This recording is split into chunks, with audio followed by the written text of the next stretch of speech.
Um pedido de efeito suspensivo, de antecipação de tutela recursal analisados em menos de 48 horas e o julgamento do recurso em pouquíssimos meses. Esse é o sonho, o paraíso para qualquer profissional advogado.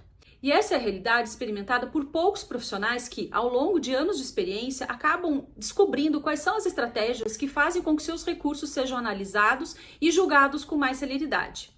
Existem dois caminhos para chegar nesse lugar dos sonhos dos profissionais da advocacia.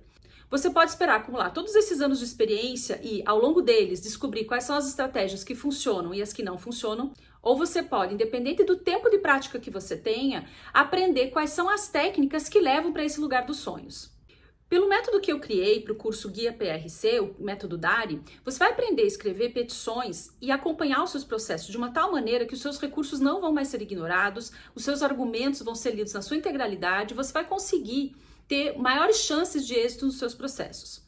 Você ainda vai ganhar bastante tempo na sua advocacia porque você vai deixar de desperdiçar seu tempo com aquilo que não gera qualquer impacto no julgamento dos seus recursos e vai direcionar todo o seu esforço para aquilo que realmente vai gerar algum destaque na sua petição e no seu recurso e na análise do conteúdo dele. Mas eu imagino que a essa altura você esteja se perguntando: quem sou eu e como que eu posso te assegurar esses resultados? Deixa eu me apresentar. Meu nome é Milene Scher, eu tenho uma experiência profissional de quase 30 anos, praticamente 10 deles dedicados à assessoria de gabinete no Tribunal de Justiça do Paraná. Eu já fui professora na graduação, na pós-graduação e também já fui advogada. E ao longo de todos esses anos de experiência, eu colhi em cada uma dessas atividades informações que, agregadas, me permitiram criar esse método, com técnicas que vão permitir que você tenha o seu recurso analisado com mais objetividade, de forma muito mais assertiva e também de forma muito mais rápida. E eu me sinto muito confortável de falar sobre esse assunto com vocês, porque eu também já fui advogada e no início da minha carreira eu fiz recursos horríveis. Por quê? Porque eu utilizava modelos prontos que me foram passados pelos profissionais do escritório mais antigos, eram os modelos do escritório, e eu acabava replicando aquelas peças sem muito me questionar sobre se aqueles argumentos eram ou não adequados para aquela situação concreta. E isso foi há quase 30 anos, mas essa prática e esse padrão vem se repetindo desde então. Hoje, inclusive, é muito comum a venda desses pacotes, desses conjuntos de modelos para você atuar em determinadas áreas da advocacia. O que eu vejo na minha atividade como assessora é que acabou se criando uma padronização excessiva pelo uso desses modelos, mas também na atuação dentro dos tribunais, no acompanhamento dos processos. Isso faz com que os recursos e as petições sejam quase idênticas e acaba também prejudicando a análise da particularidade de cada caso concreto. Inevitavelmente, os julgadores acabam enxergando aquele bolo de processos quase como se fossem coisas idênticas e que a gente sabe que na realidade não são. Não existem dois processos idênticos, não existem dois recursos idênticos. Dificulta ao julgador e os seus assessores identificar as nuances, as diferenças e as particularidades de cada situação que está sendo analisada. Isso faz com que você perca as oportunidades de ter fatos e questões de direito analisadas da forma como deveriam. Alguns deles chegam mesmo a ser ignorados.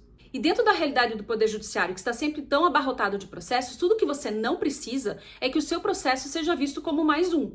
Você precisa sim dar um destaque para os seus argumentos, chamar a atenção para o seu processo, fazer com que o julgador perceba as individualidades do seu processo e faça a análise daquele recurso considerando essas particularidades. Se você em algum momento teve essa sensação de que os seus argumentos, o seu recurso, a sua petição não foi lida, eu posso assegurar, esse curso é para você. Também é para você que acabou de se formar e que não teve a oportunidade durante a graduação de fazer estágios que te permitissem ter um conhecimento da prática, do andamento mesmo dos processos nos tribunais.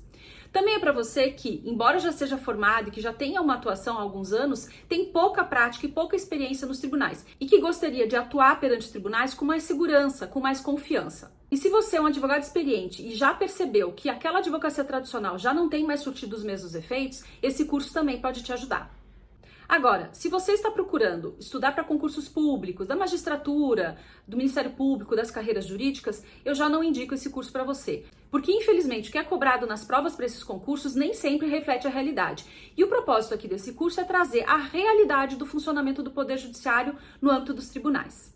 Esse curso também não é voltado para as pessoas que querem fazer uma advocacia extrajudicial, porque aqui a gente vai tratar da realidade do Poder Judiciário, especificamente nos tribunais. E se você também é da área trabalhista, sinto muito, eu não tenho especialidade nessa área, eu não conheço o ambiente dos tribunais trabalhistas e eu não vou poder te ajudar. E se você atua na área exclusivamente criminal, infelizmente eu também não vou poder te ajudar, porque esse curso, ao menos por enquanto, está voltado exclusivamente para os recursos cíveis. E como você deve imaginar, esse também não é um curso para as pessoas que buscam modelos de petições, banco de modelos de petições. Como eu já dei a entender lá no início, eu não acredito que esse é o caminho melhor para você construir petições de grande impacto. Também não é um curso para as pessoas que estão procurando formas de burlar o sistema ou de encontrar atalhos. Esse não é o propósito do curso. O que eu quero trazer para você aqui são técnicas e ferramentas absolutamente legais que vão permitir que os seus recursos andem mais rápido. E eu posso comprovar para vocês os benefícios gerados pela aplicação das técnicas do curso. Veja o caso da Graziella. A Graziella tinha um agravo de instrumento em que ela tinha feito um pedido de antecipação de tutela recursal, em que ela queria obter um aumento do valor dos alimentos fixados na origem. Aplicando a técnica do despacho dinâmico, ela conseguiu um aumento de quase 3 vezes no valor dos alimentos, já em antecipação de tutela recursal. O outro caso aqui é o da Michele. A Michele tinha tido, infelizmente, o não conhecimento de um recurso especial, por uma questão de tempestividade. Novamente, a aplicação dessas técnicas permitiu que ela tivesse uma reversão dessa decisão e conseguisse que o seu recurso fosse conhecido no STJ. Agora eu quero contar uma história para vocês de quando eu era estagiária e que tem muito a ver com o que a gente está falando aqui. Eu lembro que eu trabalhava num bom escritório e tinha um recurso que precisava ser protocolado naquele dia, era o prazo fatal.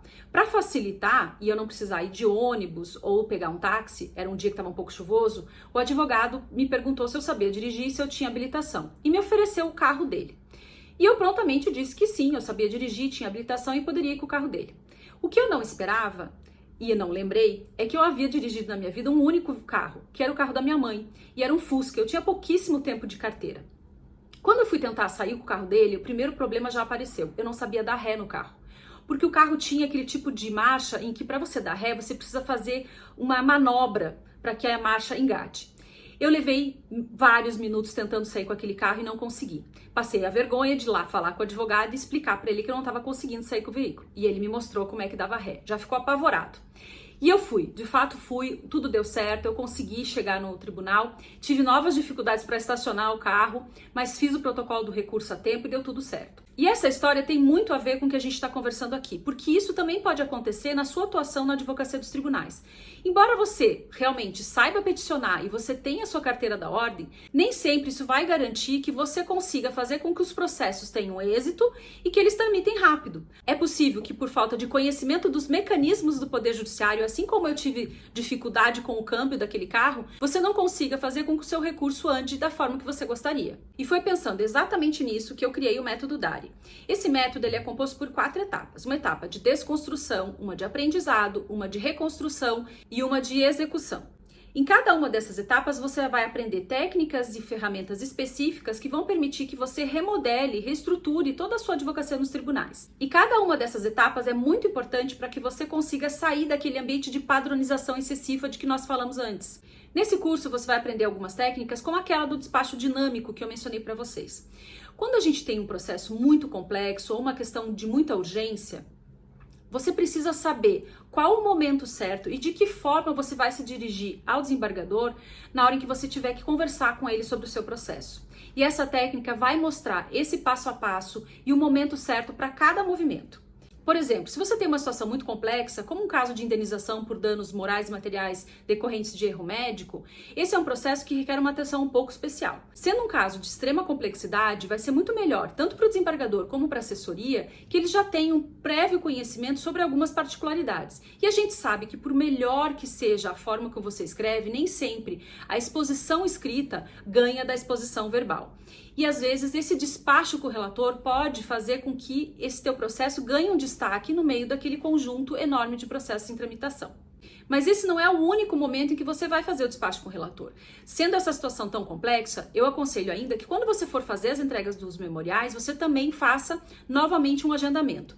Eu jamais aconselho a entrega de memoriais, por exemplo, de forma eletrônica, seja por e-mail ou protocolando exclusivamente no processo eletrônico. Para que seus memoriais atinjam o objetivo que você quer, é essencial que você agende para conversar com o desembargador, não só com o relator, mas também com todos os membros do quórum. Isso vai ser um diferencial, porque você vai dar aquele destaque que eu mencionei para o seu processo. Se você, além de entregar memoriais, ainda vai fazer sustentação oral, aí é mais importante ainda que você faça realmente esse agendamento. E qual o momento adequado para fazer esse agendamento? Eu aconselho sempre que você faça isso próximo à sessão de julgamento, mas jamais no dia da sessão.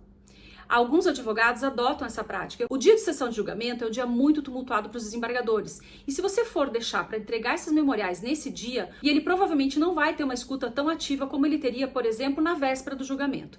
Então sempre encontre uma data o mais próximo possível da sessão de julgamento, mas nunca no dia. Agora eu quero explicar para vocês um pouco melhor como funciona esse método. O método é composto de 4 etapas: a de desconstrução, de aprendizado, de reconstrução e de execução. Eu entendo que cada uma delas tem muita relevância para que você possa mudar e transformar a forma como você vem atuando na advocacia. E cada uma delas vai contribuir não só para a sua advocacia nos tribunais, mas para a sua advocacia como um todo. Na primeira etapa da desconstrução, eu vou desconstruir os tribunais. Nessa etapa, eu quero desconstruir a forma como você enxerga o funcionamento do judiciário. Porque, especialmente para quem só atuou na advocacia e enxergou sempre os tribunais desse lado de lá do balcão, eu posso assegurar que nem tudo funciona como o seu imaginário idealiza.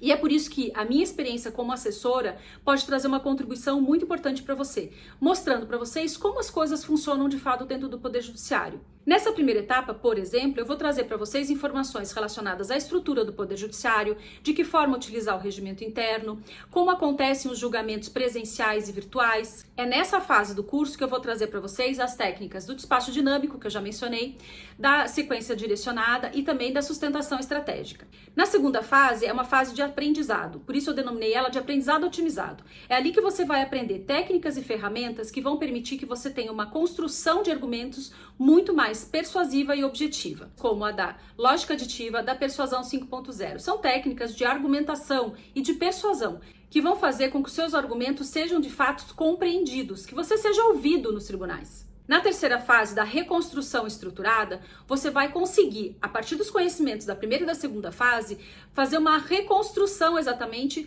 da sua advocacia nos tribunais. Não só no formato das suas petições, mas na maneira como você vai atuar mesmo no acompanhamento dos seus processos junto aos tribunais.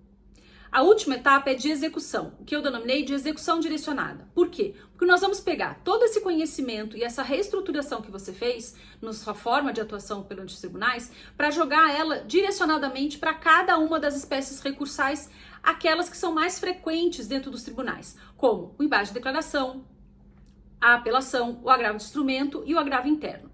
E a quarta etapa é a da execução direcionada, porque é nesse momento que você vai pegar todo aquele conhecimento que você adquiriu nas 3 primeiras etapas e aplicar de forma direcionada a cada uma das espécies de recurso mais recorrentes nos tribunais de justiça e TRFs, como, por exemplo, o agravo de instrumento, o agravo interno, a apelação e o embate de declaração.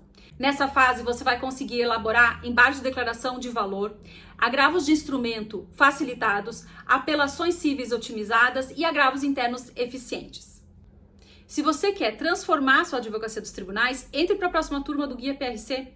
Concluindo a sua compra, você vai ter acesso a todos os módulos do curso que já estejam disponibilizados. Cada um desses módulos vai vir acompanhado de um material de apoio para sua consulta e facilitação no acompanhamento das aulas. O curso fica disponível por 1 ano. E você tem um prazo de 30 dias para desistir. Você ainda vai ter acesso a um grupo exclusivo do Telegram e também no WhatsApp para que você possa interagir com os outros alunos da turma. Espero você na próxima turma do Guia PRC.